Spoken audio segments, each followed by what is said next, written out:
এই মান্ডালা ডিজাইনটা কিভাবে ক্রিয়েট করলাম সেটাই আজ তোমাদের সঙ্গে শেয়ার করব। তো সবার প্রথমে এখানে আমি একটা সার্কেল করে নিয়েছি। এই সার্কেলের যে কোনো এক সাইড দিয়ে কিছু ফুলের কাটওয়ার্ক করে নেব। এখানে আমি গোলাপ ফুল করেছি, তো তোমরা যে কোনো ফুলের কাটওয়ার্ক করতে পারো। একটা গোলাপ করে তার দু সাইড দিয়ে আরও একটি করে গোলাপ করে দিয়েছি। তো তোমরা যে ফুল দিয়েই করো না কেন একে অপরকে টাচ করেই করবে।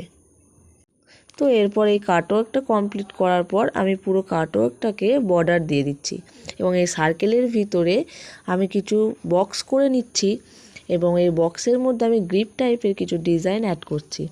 এই গ্রিপ টাইপের ডিজাইন কিন্তু অনেকই আছে, তো তোমরা যে কোনো গ্রিপ টাইপের ডিজাইন দিতেই পারো। আমি এখানে এটাকে সিলেক্ট করেছি। এখানে যে গোলাপের কাটওয়ার্কটা করেছি সেটা এই সার্কেলের ওপর দিয়েই করেছি। খুব সিম্পল এই ডিজাইনটা তোমরা হাতের তালু, ব্যাক হ্যান্ডস অথবা পায়েও করতে পারো।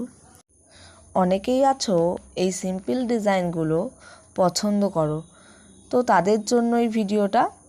আর এখানে যে আমি কাটওয়ার্কটা করেছিলাম সেখানে যে বর্ডারগুলো দিয়েছিলাম সেই বর্ডারগুলো আমি এখন ফিল করে নিচ্ছি এবং এই যে বক্সের ভিতরে যে গ্রিপ টাইপের ডিজাইনগুলো আমি করেছিলাম সেখানে যে ফাঁকা জায়গাগুলো সেগুলো এখন ফিল করছি।